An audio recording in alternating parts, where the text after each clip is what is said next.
Was he truly the author of those immortal works? And if not, then who was the hand behind the name Shakespeare? For centuries, this question has haunted scholars, skeptics, and dreamers alike.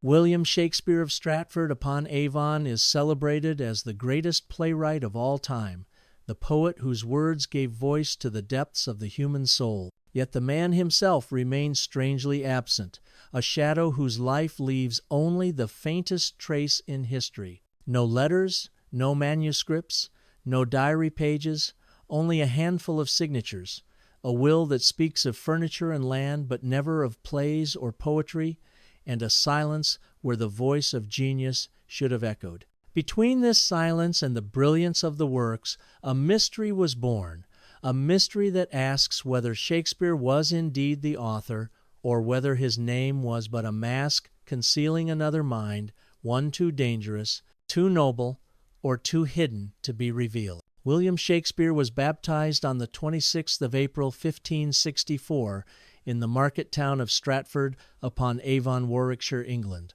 Tradition places his birth on the 23rd of April, though no exact record survives. His father, John Shakespeare, was a glover and tradesman, a man of some local standing who served as an alderman and even bailiff, mayor, of Stratford. His mother, Mary Arden, came from a respectable family of farmers. From the outset, Shakespeare's origins were humble. He was not a nobleman, not an aristocrat, not someone born into the grand halls of learning, and this simple fact, the modest provincial birth of the man from Stratford, lies at the root of the great authorship question. Could a boy from a small English town, son of a glovemaker, truly grow to write plays that displayed profound knowledge of law, medicine, astronomy, philosophy, court etiquette, Italian culture, and classical literature? Here the records fall silent.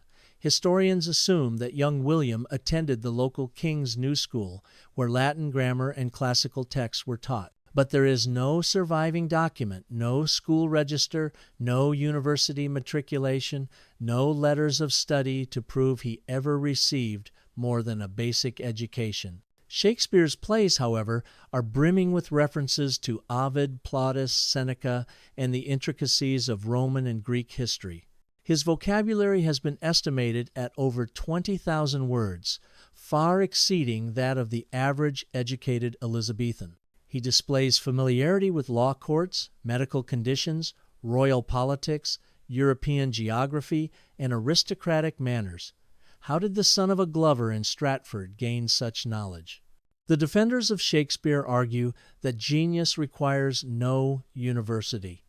His talent, they say, was innate, sharpened by voracious reading and practical observation.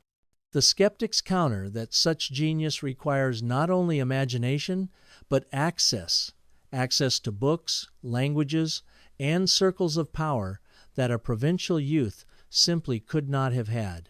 At 18, William Shakespeare married Anne Hathaway, a woman 8 years his senior. Their first daughter, Susanna, was born 6 months later in 1583, followed by twins, Hamnet and Judith, in 1585. The marriage raises its own set of questions. Was it a union of love or of necessity? Anne remained in Stratford while William later established himself in London. Letters between them? None survive. Evidence of affection or companionship? Sparse. And in his will, he famously left her his second-best bed, a detail that has puzzled biographers for centuries. Here, too, the biographical gaps are striking.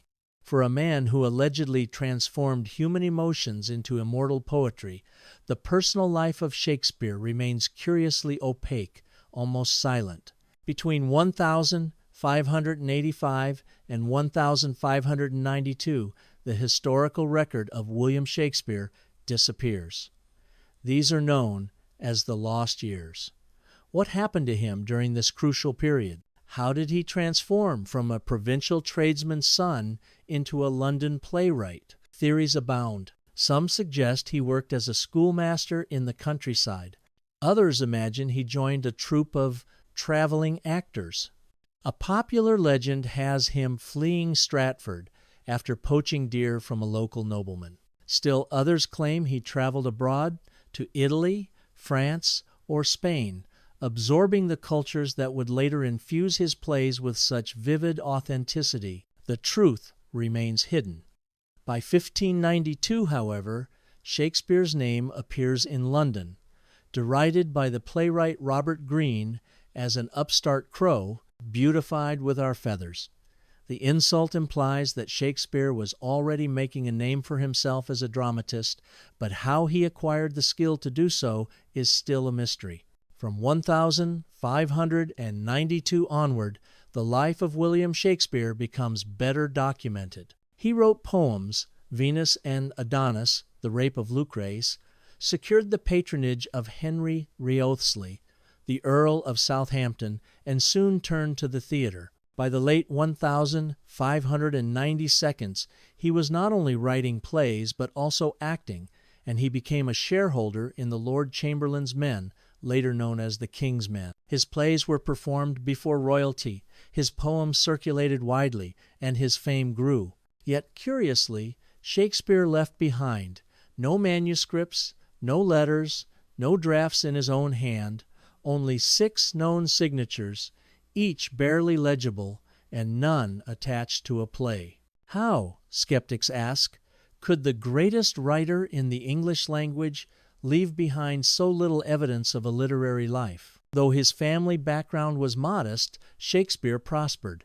He purchased property in Stratford, including the grand house of New Place, and invested in the Globe Theatre. He became a wealthy man, not only through writing but through business acumen. But again, questions linger. Was Shakespeare more a businessman than a writer? Did he lend his name to works authored by others, profiting from the arrangement? Could William Shakespeare have been more brand than man, a mask for a hidden author of noble birth? Shakespeare died in 1616, aged 52. His will, a practical document, makes no mention of books, manuscripts, or literary possessions. He leaves bequests to his daughters and colleagues, but not a word about plays or poetry. This silence is deafening.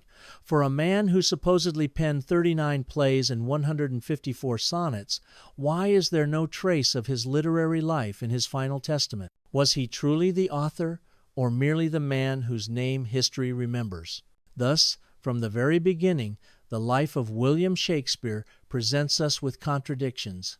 A modestly educated man producing works of immense learning, a family man whose private life leaves no letters or personal testimony, an actor-businessman with no surviving manuscripts, a will that reads like that of a tradesman, not a literary giant.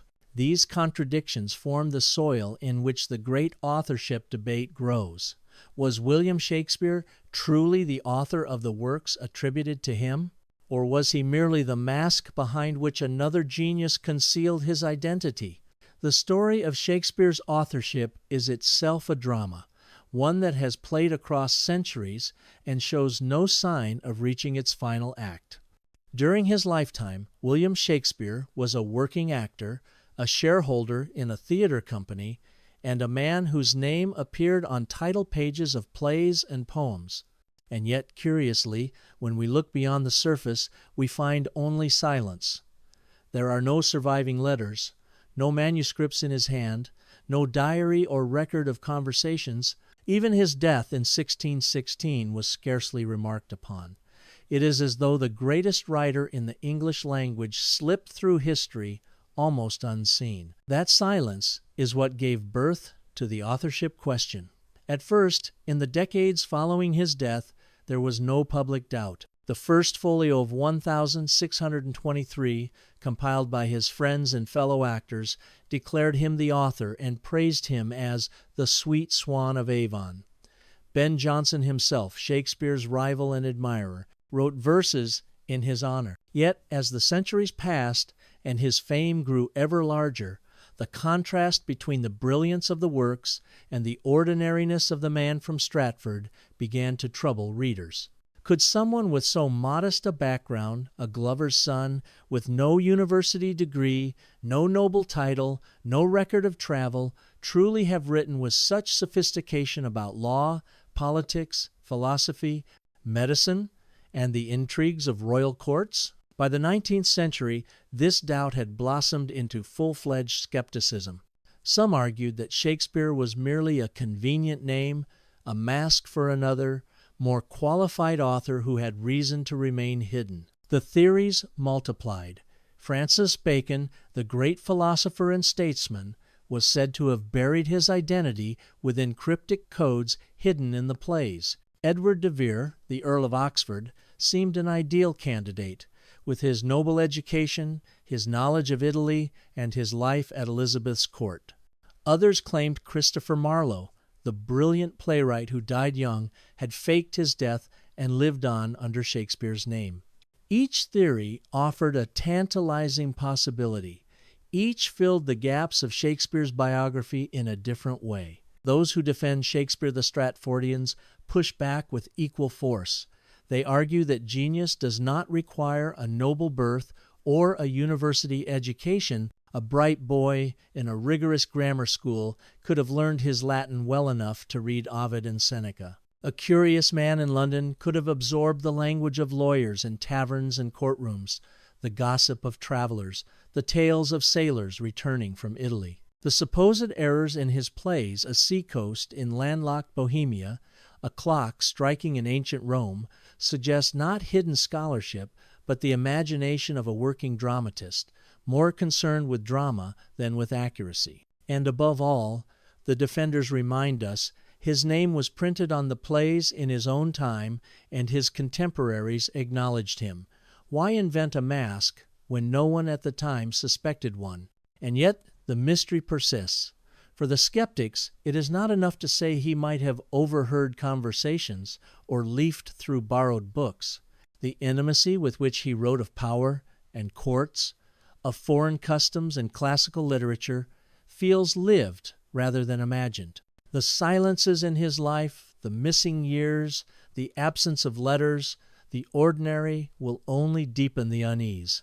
It is as if Shakespeare's genius appeared fully formed, with no trace of the path that led him there. Thus the authorship debate endures not only as a battle of facts, but as a contest of belief. On one side stands the Stratford man, the miracle of common genius, proof that greatness can spring from the humblest soil. On the other side stands the vision of a concealed author, a philosopher, a noble, or a poet in exile whose identity was veiled by necessity, leaving Shakespeare as the mask that history remembers. 400 years later, the question has not been settled, and perhaps it never will be, but in that uncertainty lies part of Shakespeare's power. His works are infinite, and so too is the mystery of his authorship. The plays reveal everything about human nature, and yet the man behind them remains hidden, inviting us to wonder, to doubt, to search, and to never quite arrive at an answer. If not Shakespeare of Stratford, then who? If the mask concealed another face, whose face was it? From the moment doubts about Shakespeare's authorship first arose, the natural next question followed. If the man from Stratford was not the author of the immortal plays, then who was? Over the centuries, several names have been put forward. Each comes with its own aura of possibility. Each solves part of the puzzle, and each leaves behind new questions. The debate does not give us certainty, but it offers us stories of hidden genius, secret masks, and the longing to know whose hand truly shaped the lines we still recite today. Francis Bacon, the great philosopher, scientist, and statesman, is one of the earliest candidates. He lived at the very heart of Elizabethan politics, moved with ease in the world of law and court intrigue, and was celebrated for his brilliant essays and his reform of scientific method. To many 19th century skeptics, Bacon seemed the obvious fit. Here was a man with the education, the intellect, the global vision that the Stratford man seemed to lack. The Baconian theory imagines that Bacon, burdened with political duties and wary of his reputation, poured his genius into drama under the mask of William Shakespeare.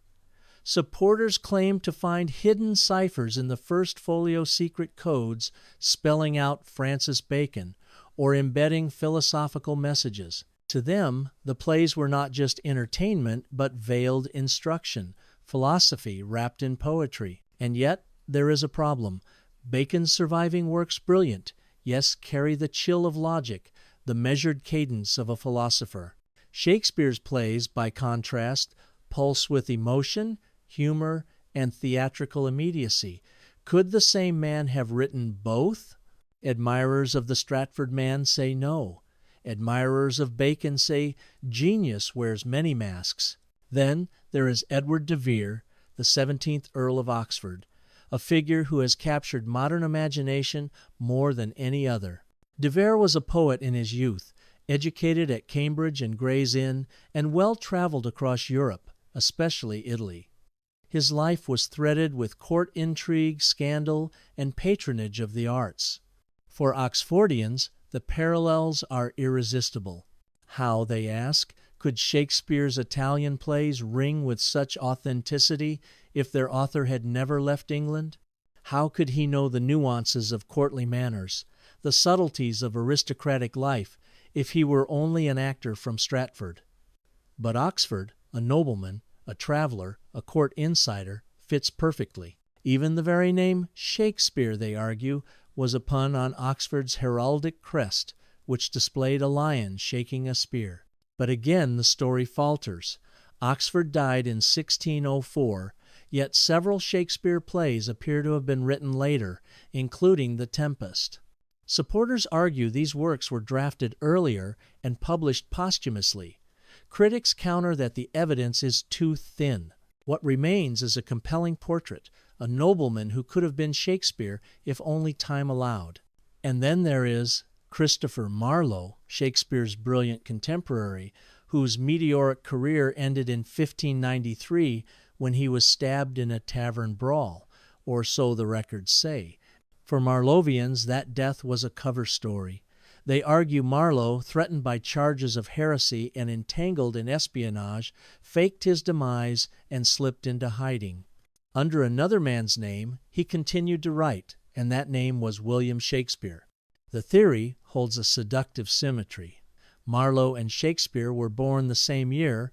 Marlowe's plays blaze with a power that Shakespeare's early works echo and surpass.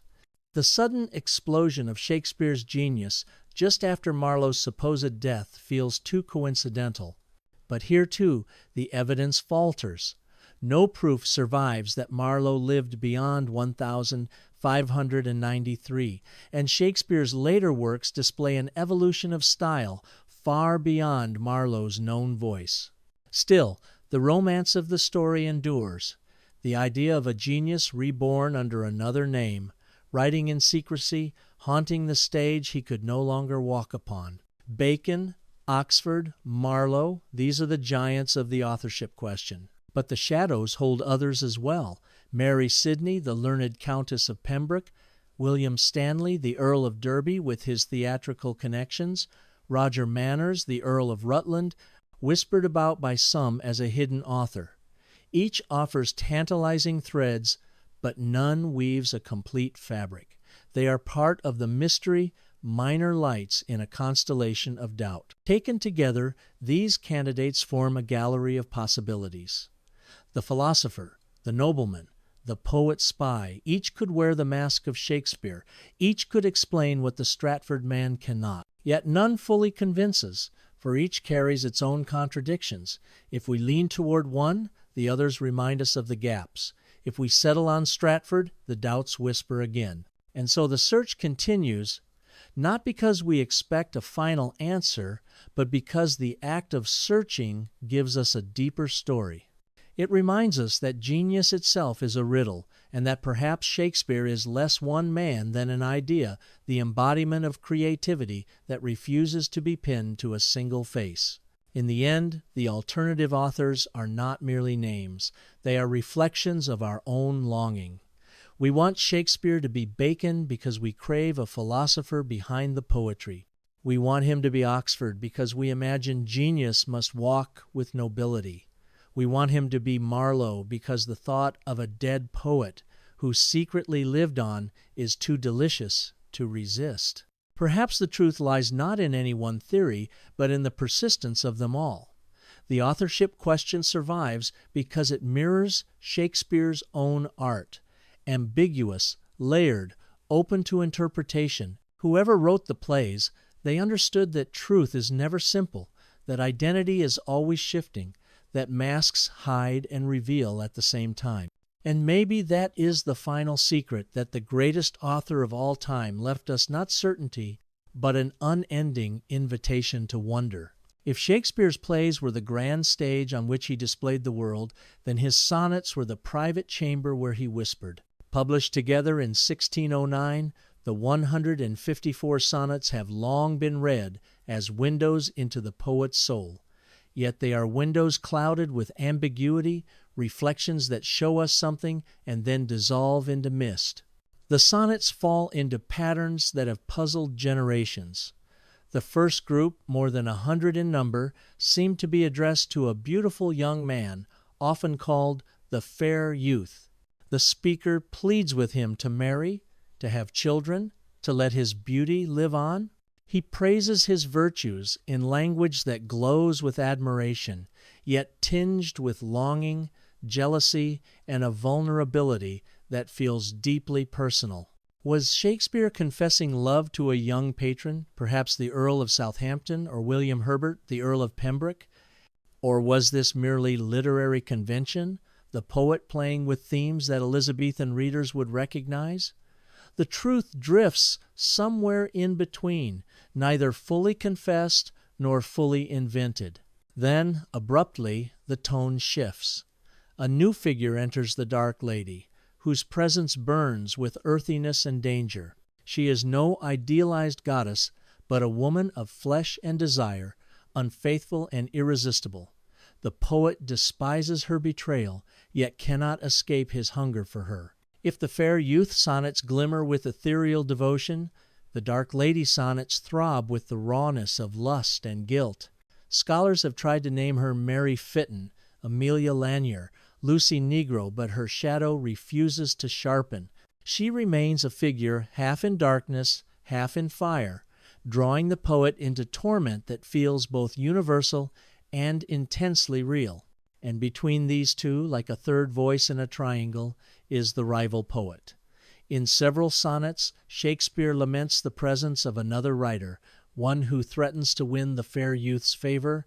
Was this George Chapman, with his translations of Homer? Was it Christopher Marlowe, whose fiery verse lingered even after his death? Or was it a phantom, an imagined rival born of Shakespeare's insecurity? The rival's identity matters less than the fact that Shakespeare, the greatest poet of his age, feared being overshadowed. Even he, it seems, knew jealousy. But are the sonnets really autobiography?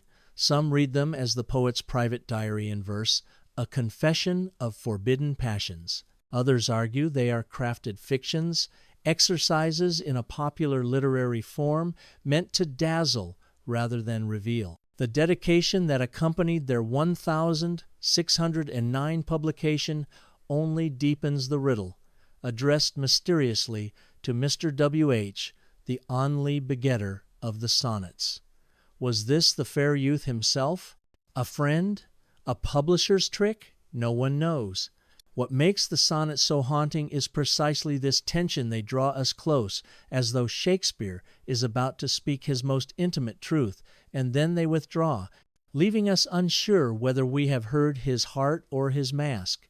They are at once confessional and theatrical, vulnerable and guarded, filled with emotion yet veiled in artifice. And perhaps that is why they endure. The sonnets remind us that Shakespeare was not only a dramatist of kings and battles, but a poet of longing, jealousy, beauty, and betrayal, the same emotions that rule us all. Yet they also remind us that he was a master of ambiguity, a man who could bare his soul while concealing it in the same breath. The fair youth, the dark lady, the rival poet, they remain shadows on the page, real enough to stir our imagination, elusive enough to escape our grasp. The sonnets, like the man himself, offer us intimacy and distance at once. They promise revelation, then leave us with mystery. And so we read them again and again, hoping that this time a line might unlock the secret, that the veil might lift just enough to reveal the true face of Shakespeare. But the poems only smile back, as if to say, "You will never catch me." There is a silence at the heart of Shakespeare's life, a silence so deep it feels like a missing heartbeat in history. In 1585, the parish register of Stratford records the baptism of his twins, Hamnet and Judith. Then, for 7 years, the record goes dark. Not a letter, not a receipt, not a single mention of William Shakespeare survives until 1592, when his name suddenly appears in London, already notorious enough for a rival playwright to mock him as an upstart crow. What happened in those 7 invisible years? How did a young man from a provincial town vanish as a father of 3 and return as a dramatist whose pen could rival the greatest minds of his age? This gap in the record has been called the lost years, and into that silence countless theories have been poured. Some imagine him as a schoolteacher in the countryside, tutoring boys in Latin for a small wage. Others picture him traveling with a troupe of actors, learning the rhythms of performance and the tricks of stagecraft on the road. A romantic story tells of a youthful Shakespeare caught poaching deer on the estate of Sir Thomas Lucy, forced to flee Stratford in disgrace. More ambitious theories send him across the seas, wandering the streets of Verona and Venice, absorbing details of Italian life that later surface in his plays with uncanny precision. Each possibility is compelling, and yet none can be proven. What we know for certain is that when Shakespeare reappears in 1592, he is no beginner. He has already written plays bold enough to disturb his rivals and poems polished enough to win noble patronage. The leap from silence to mastery is so abrupt that it has fueled centuries of suspicion. Could the Glover's son have transformed himself so completely in 7 undocumented years? Or does this gap conceal the hand of another author altogether? Supporters of Shakespeare's authorship point to the richness of Elizabethan England as explanation. A curious mind could have found learning everywhere, in taverns crowded with lawyers, in the stories of sailors and merchants, in borrowed books, in the gossip of courtiers overheard at a distance. Genius, they argue, does not require proof on parchment. It lives in memory, in imagination, in a talent that turns scraps of knowledge into gold. But to skeptics, the silence is too convenient. The lost years look less like an accident of history and more like a deliberate erasure. If William Shakespeare were a mask, the missing years are the perfect place to slip it on. It is here, in this blank stretch of time, that one could hide a transfer of authorship, a concealed arrangement, a nobleman's words passed into the keeping of a man whose name would carry them into print and onto stage. The lost years are both absence and mirror. They reflect whatever we most want to believe. For some, they prove the resilience of genius, a young man carving his path against the odds. For others, they are the smoking gun, the space where the true author hides in plain sight. But for all, they are a reminder that history is fragile, that even the life of the greatest writer can dissolve into silence. And perhaps that is the most haunting truth. The lost years do not only belong to Shakespeare, they belong to us as well, a gap we fill with speculation, imagination, and longing.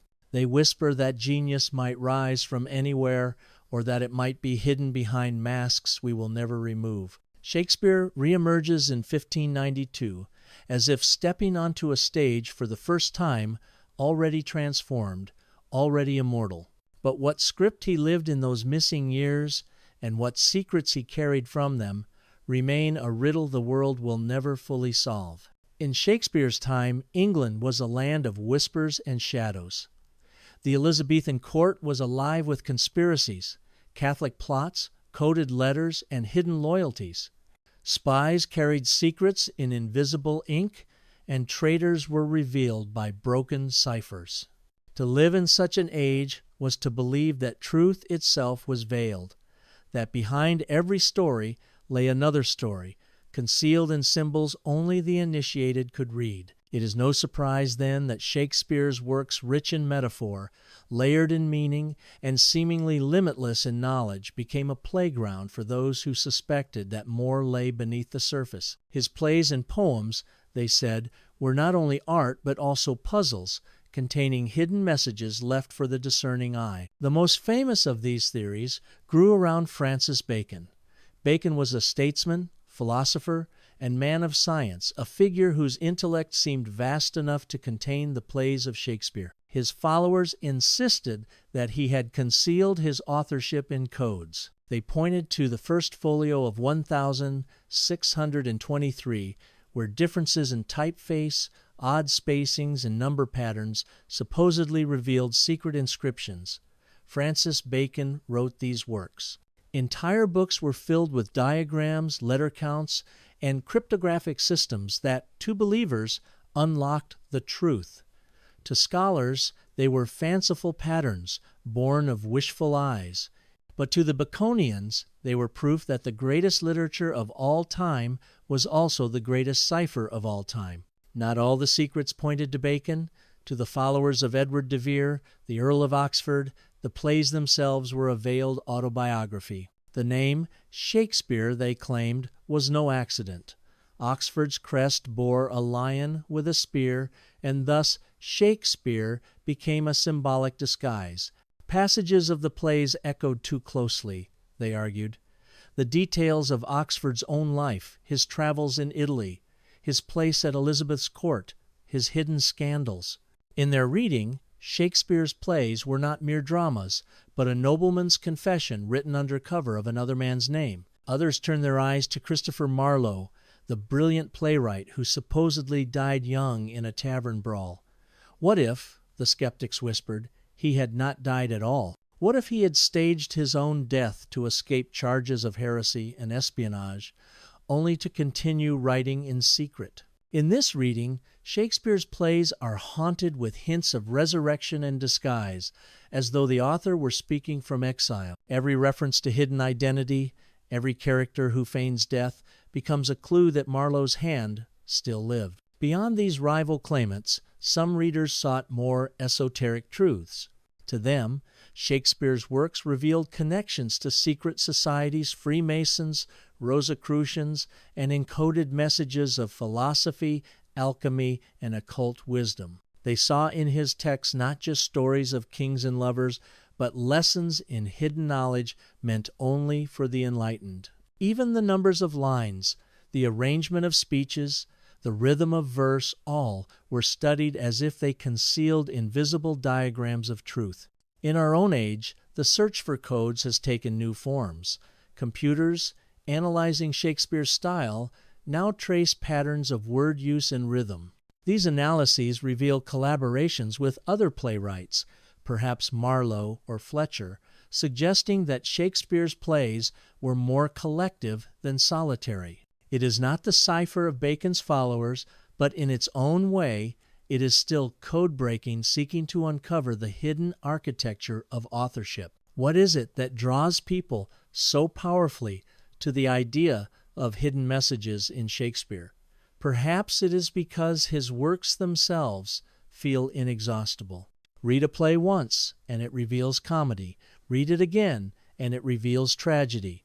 Read it a third time, and it reveals philosophy. If his words contain so many meanings on the surface, why not believe they conceal even more beneath? And yet, for all the searching, the ciphers never yield final proof. Each pattern convinces some and repels others. Each code opens one door only to leave another locked. Mainstream scholars dismiss them as illusions, but the dream of hidden Shakespeare persists because it speaks to something deeper than fact. It speaks to our hunger for mystery, our belief that genius must hide its source, our suspicion that the greatest truths are never spoken aloud. Perhaps, in the end, The codes are not in the pages, but in ourselves, the human tendency to seek what is hidden, to weave meaning into silence, to imagine secrets in shadows. Shakespeare's works invite us to do this, because they themselves are so alive with ambiguity, with double meanings and masks. So, were his plays encrypted messages, political confessions, or noble secrets disguised as poetry? Or were they simply what they seem, the boundless art of a genius who needed no hidden hand? We cannot say. What we can say is that the search itself has become part of his legacy, for in the very act of looking for secret codes, we ensure that Shakespeare remains what he has always been, not just an author, but a riddle, a presence that refuses to be solved. When we step into Shakespeare's plays, we are carried into worlds that feel both expansive and precise, as though the author had walked in many lives, studied many disciplines, and traveled many lands. Kings argue in the measured cadence of legal debate. Physicians speak with an intimacy of the body and its illnesses. Soldiers discuss tactics with the certainty of experience. Courtiers maneuver through the delicate rituals of honor and intrigue. Merchants weigh contracts with chilling accuracy. It is this breadth of knowledge so wide, so confident, so natural, that continues to trouble biographers. How did a man from Stratford, with no record of higher education, acquire such command of law? In The Merchant of Venice, the entire courtroom scene hinges on the fine print of a bond, and Portia's clever reasoning depends on a distinction between flesh and blood that echoes real legal argument. In Hamlet, questions of inheritance and legitimacy reveal a familiarity with statutes and property law.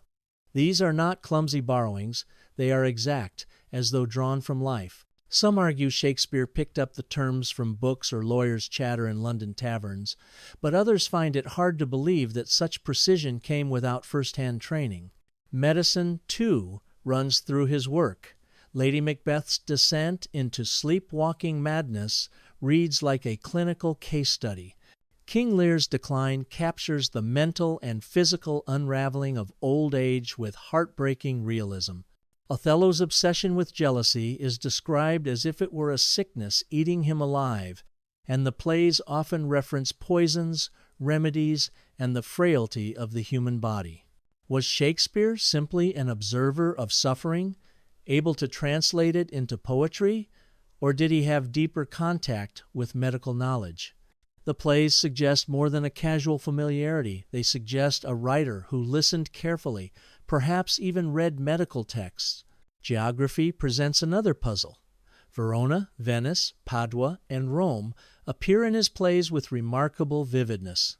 In Romeo and Juliet, the streets of Verona feel tangible, as though the author had stood upon them. In Othello and the Merchant of Venice, the rhythms of Venetian trade, its markets, gondolas, and laws are painted with authenticity. And in The Tempest, the imagery of shipwrecks and strange islands reflects the spirit of an age newly touched by voyages across the Atlantic. Yet there is no record of Shakespeare ever leaving England. Could imagination and second-hand stories alone create such immediacy? Or was there a hidden chapter travels unrecorded, or another author who had seen these places himself? Court politics may be the most striking of all. The histories and tragedies unfold with a subtlety that seems born of lived experience. The delicate balance of power, the ever-present danger of betrayal, the constant need for secrecy.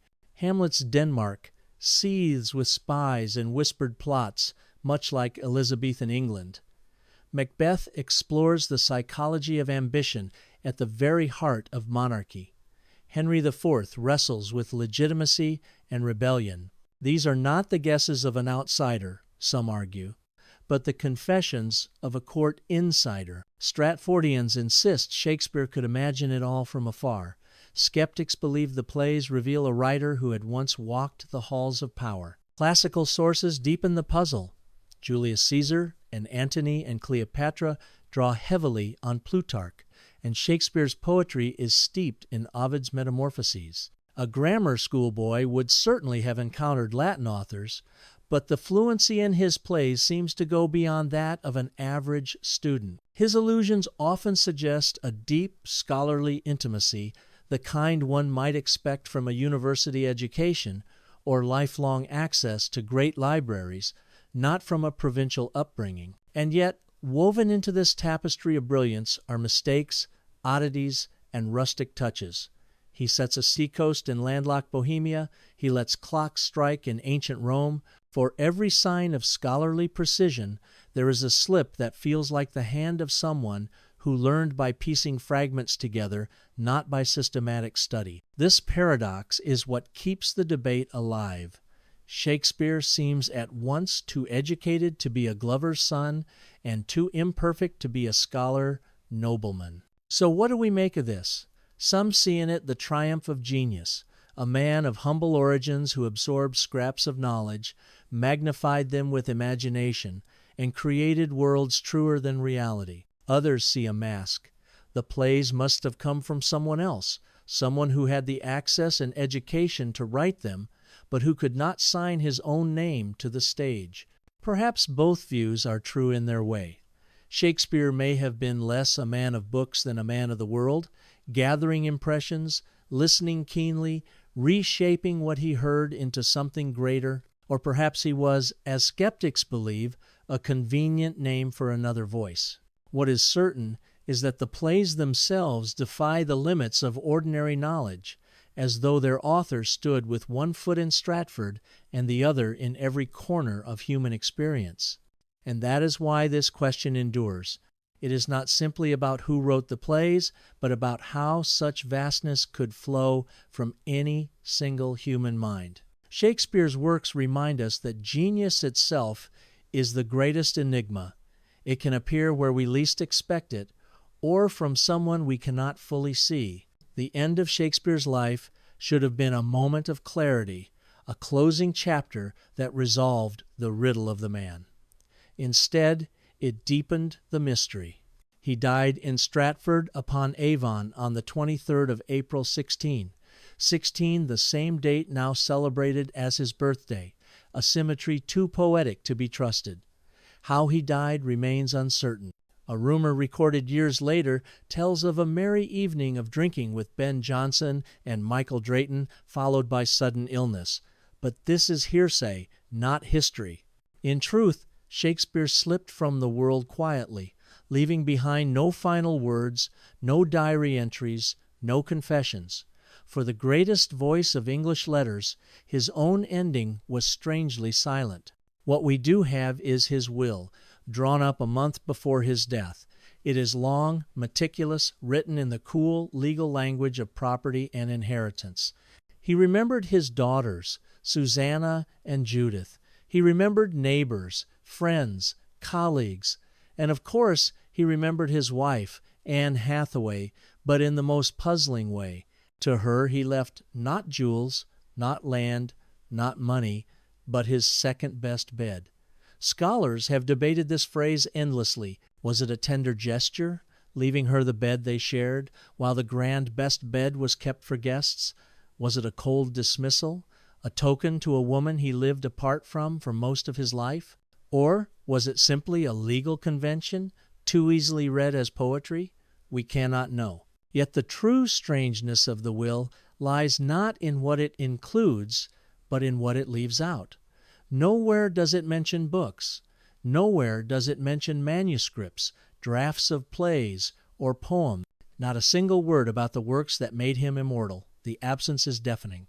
For a man who supposedly wrote 39 plays and 154 sonnets, his final testament is the document of a prosperous landowner, not a poet. After his death, a bust was placed in Stratford's Holy Trinity Church, depicting him seated with a quill in his hand.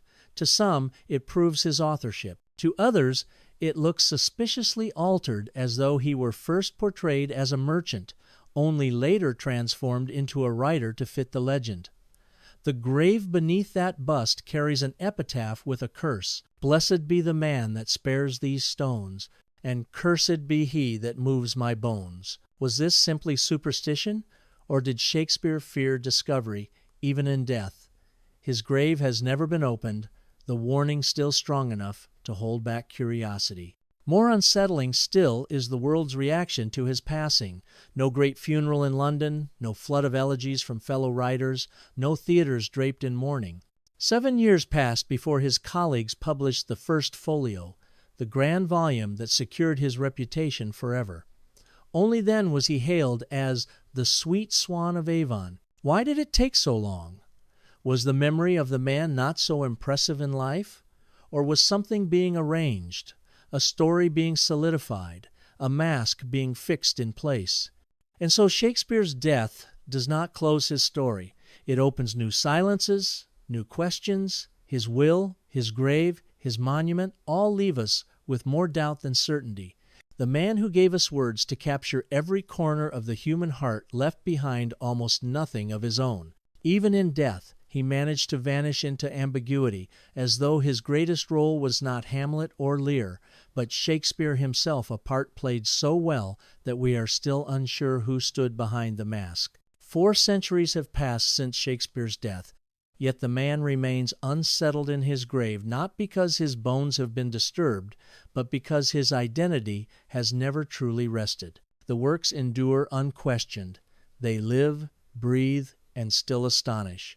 But the author himself is a ghost. Was it William Shakespeare of Stratford-upon-Avon, the glover's son turned actor and businessman? Or was Shakespeare, a name borrowed, a mask that hid another genius? Doubt has followed him like a shadow through time. In the 19th century, when his plays were studied with new intensity, the silence of his biography became too loud to ignore. How could a man with no university education, no trace of travel abroad, and so little connection to the great courts of Europe capture them with such detail? Out of this silence arose theories: Bacon, Oxford, Marlowe, each claiming the crown of authorship. Each explained something, yet each left its own mysteries behind. The controversy has drawn remarkable companions. Mark Twain laughed at the idea of a provincial tradesman penning lines that have dazzled for centuries. Sigmund Freud suspected Edward de Vere. Even Supreme Court justices have staged mock trials, weighing the evidence with the seriousness of law. The fact that such towering minds wrestled with the same doubt gives it weight, even if scholars continue to dismiss it. And still, in Stratford-upon-Avon, the pilgrimages continue. The house where Shakespeare was born, the grave where he lies, the church that bears his bust all stand as symbols of faith in the Stratford man. To defenders, these places anchor him firmly in history. To skeptics, they are shrines to a mask, monuments not to certainty, but to belief. Why, though, does the debate refuse to fade? Perhaps because it touches something deeper than authorship alone. It is not only about literature, but about class, identity, and the mystery of genius. Can greatness rise from a provincial youth, or must it come from nobility and privilege? Can imagination alone summon the feel of Italy's streets and the intrigues of royal courts, or must the author have lived them? These are questions not just about Shakespeare, but about us, about what we believe genius truly island. Modern scholarship has tried to quiet the debate with technology. Computers analyze linguistic patterns, showing Shakespeare's stylistic fingerprint and even hinting at collaborations with fellow playwrights. Historians point to the rigor of Elizabethan grammar schools, which could indeed have armed a bright boy with Latin, rhetoric, and the seeds of imagination. Yet even as the evidence piles up in Stratford's favor, the shadow persists. For every explanation, there remains a silence, a gap, an absence that fuels the doubters. And so we live with 2 Shakespeares. One is the official poet, England's national treasure, taught in classrooms, celebrated in theaters, immortalized on monuments. The other is the phantom Shakespeare, the puzzle, the mask, the figure whose true face may be hidden behind another name. These 2 Shakespeares do not cancel each other, but coexist, each feeding the fascination of the other. The doubt sharpens the legend, and the legend keeps the doubt alive. In the end, Perhaps the very endurance of the question is its own answer. The man is gone, but the uncertainty keeps us returning, asking, wondering. Every generation reopens the case, not because it expects to solve it, but because the act of searching keeps Shakespeare alive. He remains the eternal riddle, both Stratford and not Stratford, both one man and many, both certain and uncertain. And maybe that is the truest legacy. Shakespeare's genius is not only in the words he wrote, but in the mystery. He left behind a mystery that ensures we can never stop reading, never stop questioning, never stop listening for the voice behind the mask. The story of William Shakespeare ends not with certainty, but with silence. He lived, he wrote, or so we are told, and he died in Stratford upon Avon in 1616, leaving behind a will that speaks of furniture, land, and a second-best bed. The greatest poet of the English language left no letters, no manuscripts, no library, no words about his art. Only the plays and poems scattered like stars bear his name. And so the riddle persists. Was the man from Stratford truly the author of Hamlet and King Lear, Macbeth and The Tempest? Could a glover's son, with no university degree, no trace of noble learning, no record of travel, summon so perfectly the courts of Europe, the laws of Venice, the passions of ancient Rome, the psychology of kings? Or was Shakespeare a mask, a convenient name concealing another hand, a noble pen that could not reveal itself? We have followed the trail of possibilities. Bacon with his philosophy, Oxford with his courtly life, Marlowe with his fiery verse and rumored survival. Each theory promises revelation, yet each collapses beneath its own contradictions. The truth remains just out of reach, like a ghost that slips away the moment we turn to face it. Perhaps that is Shakespeare's final play. Just as his characters wrestle with questions they cannot answer, Hamlet with his doubts, Lear with his madness, Macbeth with his prophecy, so we too are left with a riddle that defies resolution. The author who revealed the depths of every human soul concealed his own more completely than any of his creations. Maybe the lesson is that the works matter more than the name, that genius does not require explanation, that the plays live because they capture us, not because we can trace their origins, and yet we long to know. We ache to see the true face behind the mask, to hear the real voice that spoke through those immortal lines. In the end, what remains is not an answer, but an echo, an open question that lingers across 4 centuries. Was Shakespeare the author or the mask? We do not know. We may never know. And perhaps it is that silence, that tantalizing absence, that keeps him alive.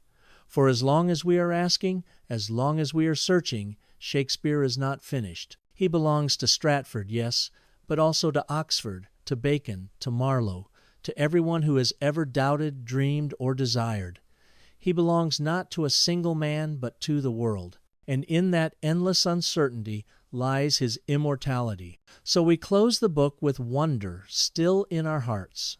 Shakespeare remains not as a man we can define, but as a mystery we can never escape. The greatest dramatist of all time leaves us with the greatest drama of all, himself. The life of William Shakespeare is a paradox wrapped in silence.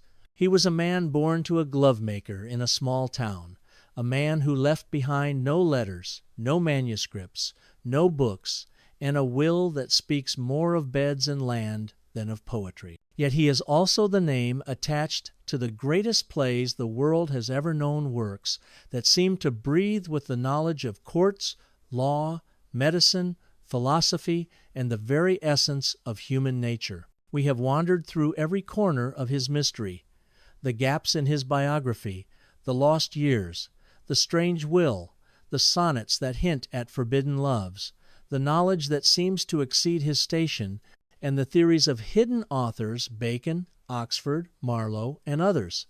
Each theory explains something, but none explains everything. Each brings us closer, yet leaves us just as far from certainty. Perhaps this is the point. Shakespeare's plays are filled with ambiguity, with questions that never quite resolve. Hamlet wonders whether to be or not to be. Lear demands meaning from a storm that will not answer him. Macbeth chases prophecy only to find emptiness. The characters live in doubt, and so too does their author, or perhaps their authors. It is tempting to believe that if we solved the riddle, if we could unmask the true hand that wrote Hamlet and King Lear, we would finally understand the mystery. But would we? Or would we still be left with the deeper enigma? How could any single mind, no matter its birth or education, capture so completely the vastness of the human soul? Maybe that is Shakespeare's final triumph, that his life mirrors his plays, a stage set with shadows, riddles, and contradictions. That the greatest dramatist of all time has written himself as the greatest drama of all time, a drama without a final act, a story without resolution. And so we are left with the opening question, echoing still. Was William Shakespeare truly the author of the immortal works, or was he only the mask that hides another, greater name? We cannot know. Perhaps we will never know. What we do know is this: the plays endure.